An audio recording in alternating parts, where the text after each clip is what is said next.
It. What's going on, you guys? Welcome back. Today I'm going to be headed to Orchard Supply to grab some hardware for the turbo to the manifold. And when we get back, we'll talk a little bit about the turbo, and then we'll bolt it all up and try to get it permanently installed on the car. Yeah, did not know Orchard Supply have a bunch more flat stocks and steel than Home Depot does. Look at this. I can use these to make radiator end tanks. Anyways, got this rod. I'll talk more about that. Got my bolts. Grab some lock washers and get out of here. We are back here in the garage. Just ate some food, watched some videos on YouTube really quickly, and let's get to modifying, talking about this turbo before we slap it into the car. So I don't know if you guys caught a glimpse of it, but I don't have my Lexan on. There was a comment that says there is no adhesive out there that would stick to Lexan, and that is true. But I threw it on anyways, and I didn't lose it at the track, so we're golden. This one's still pretty stuck into place, but I think now I am really set to using rivets. But that is the least of my worry as of right now, and I just had the bag right here. We went to the Orchard Supply, grabbed some hardware. These are 10 by 40 millimeter. It's a little bit longer than the one that I took to the store, which are the ones that are in here that came with the manifold. And these aren't stainless steel, and these tend to break. These studded ones, don't trust them at all. They're super lightweight, and almost for damn certain that those will break as well, or I've had them broke before. So I took this guy, got the thread pitch, and got them in stainless steel. If you guys remember when I did Carrie's car kept breaking these, and I don't know how many times we had to keep replacing it, putting a nut on the back side of it, and ever since we converted them to stainless steel, Carrie's car has been holding together since. But I got some stainless steel ones with lock washers, and then I also bought this stainless steel rod. This is pretty freaking strong, and it's not cold rolled or what's the other one, hot rolled or something. This is straight stainless steel with no coatings on it, so I should be able to just weld it right off of this after some cleaning. So let's talk about the turbo a little bit more here, and I think today is just going to be a turbo install. And like I've mentioned, if I want to keep the videos consistent this week, I'm just going to do small stuff at a time. That will also allow me to kind of have the rest of the day to do whatever else non-car related, or just chillax and relax, because we know this is the summer, and the summer nights are hot as fuck as well too. So the turbo, let me get this all set up on a table somewhere. All right, guys, let's talk about my turbo setup. At least the main course of this whole build. This is a wastegate, controls boost. This is a turbo, gives you all your damn power. This is a manifold. It just looks really nice. I know what you guys are thinking. eBay turbo manifold looking nice. All right, guys, so I want to talk about the turbo manifold really quickly. So I'm going to kick all these guys out to the side, right? And show you guys this manifold. This is a stainless steel tubular turbo manifold mini ram from eBay. A lot of you guys dislike it. A lot of you guys know this manifold and for what it does. Cracks. Okay, now I'm not being ungrateful. I was not expecting this manifold. I did not have a manifold, and a buddy of mine, Sean from Hawaii, sent this to me. Mysteriously sent it to me, because we didn't talk about this. It just appeared up here at my house. Okay, so I'm very thankful that Sean, you know, sent this to me, and I'm gonna make use of it. Granted, I don't have a turbo manifold to begin with, so without this video wouldn't be happening. So this turbo manifold is an eBay H22 manifold T3, right, with a 35, 38 millimeter wastegate flange, which then uses one of these guys. The manifold is cheap in material. It's not durable like 304 stainless steel, whether it's Schedule 10 or Schedule 40, but it will do the job. Granted, it is known for cracking, and with this manifold, I know the common crack areas, which are from the flange to the runners, the wastegate itself, or the collector itself right here down at the bottom. What I am going to do to help reinforce this manifold is to knock off these flat stocks right here at the bottom, these two support bars. These support bars can bend either or direction because of how thin it is and how cheap of a material this is. And what I am going to do to help this manifold to support the giantness of this turbo is I'm going to cut these guys off and replace them with this steel rod. This stainless steel rod, sorry. This stainless steel rod is a lot stronger. It's a lot thicker. Sorry, it's a lot thicker, and it's a lot harder to bend when they are a lot shorter. So what I'm going to do is I'm going to cut these two guys off, and I'm going to replace them with this rod, right? So in theory, when the manifold is sitting like this, the turbo is now hanging off in the front, way out of the manifold, then being tucked in.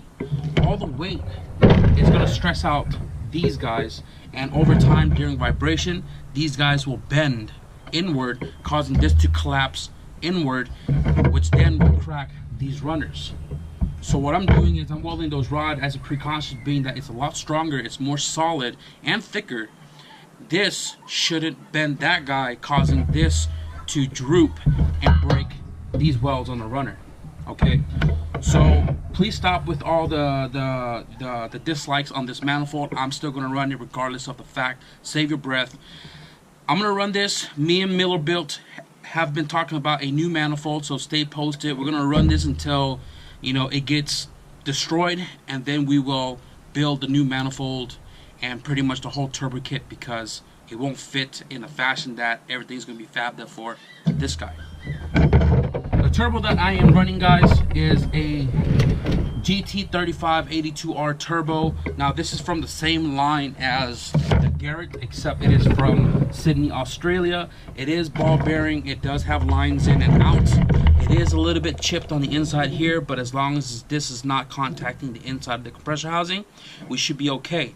The last person I bought this from made 430-ish or something like that on 15 pounds, I believe, on the GSR motor, and he ran like that with a chip on it. So I bought this for $250 when I went and picked up a ram horn, also from the same guy, and I couldn't resist, you know, letting a great turbo like this with minimal shaft play get away for $250. So this is supposed to be for the wagon, but you know, the wagon's perfectly fine. Don't fix something that is not broken. So I'm going to end up using this in the H22. A lot of you guys say this may be a little too big. Maybe it is to some, but the motor is a 2.2 liter. The compression somewhere in the 10.6. It should have no issue spooling this guy up. And with this turbo on 10 pound versus 10 pounds on an eBay turbo, we'll achieve my power goals with this a lot, you know, more efficient than, you know, stressing out the crap out of the other small turbo. Now the wastegate is 38 millimeter is what the manifold is designed for, but I'm not going to be using this EMUSA or EMUSA, because if it's anything that's eBay on the car, this is not going to be one of it. I would probably take the extra insurance to get a legitimate tile or Turbo Smart or anything else that's brand name 38 millimeter to replace any eBay wastegate going on any of my cars. Now, we've ran eBay wastegates plenty of times before and had great results, but my preference, I have to at least this guy be a brand name part. I don't have a tile one, so I'm still in the market for it. I have a buddy that has one, but I haven't hit him up for it just yet. I'm gonna mock this one up and do all the pipings and everything, you know, just to get it all ready for when I do get the authentic tile one. Then, you know, it'll be a direct replacement, 2 bolts with the fire ring, no problems. Now before we get this all put together, I'm gonna tell you guys right now, the turbo manifold to the turbo, I am running no gasket. When the gasket burns out, especially the cheap ones like this and like ultra thin metal ones, they burn out over time, which then leaves a gap, which then rocks this turbo to break the studs here or the bolts, and then all kinds of boost problems. I never ever in all my turbo years ran a gasket here, and I'm not gonna start now. Same goes for the wastegate. As long as you have your firing ring, you don't need any type of gaskets here. I know a lot of people put like freaking gasket maker or some bullshit, just some orange stuff. Don't do that. It just makes shit more messier. You're perfectly fine with just a firing ring, fully bolted these guys together. You should have no boost problems. So all of my stuff is not using any gasket other than the one that goes from the flange to the cylinder head, and from the flange to the cylinder head, OEM Honda metal gasket or an aftermarket metal type gasket. Do not, I repeat, do not use this guy.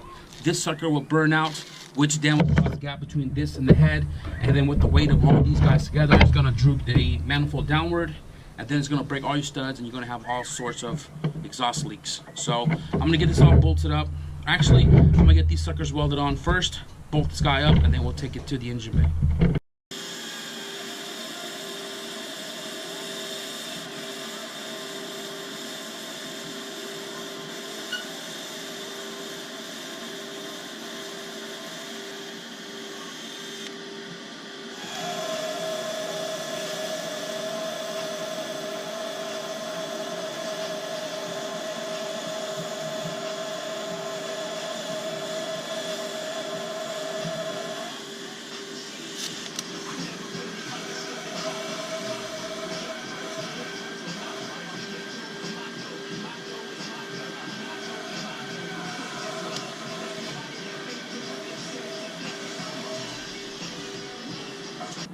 All right, so we're done welding these rods on here.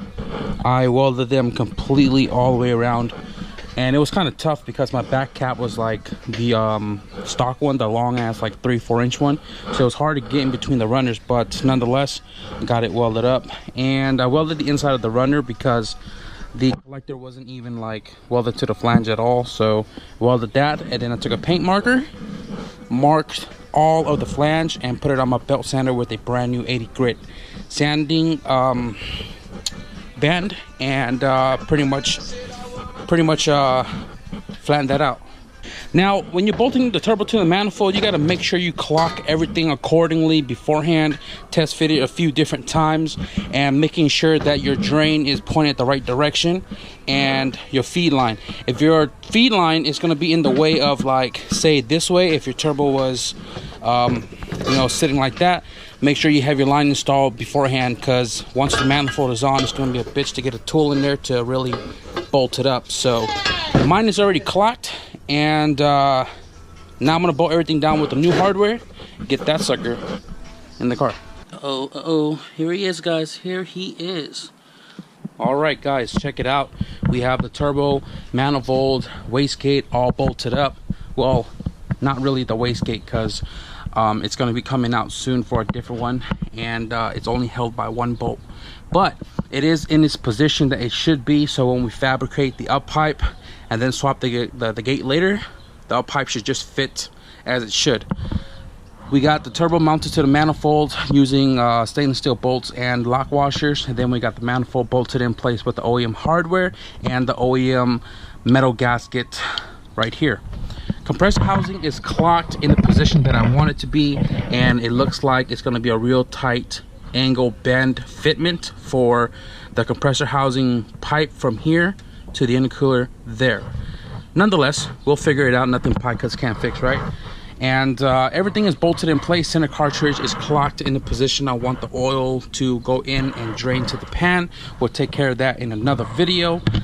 But you know, after like welding these rods right here, these supports in place of the flimsy flat stock that was on there before, I'm almost confident that this definitely gave you a lot more strength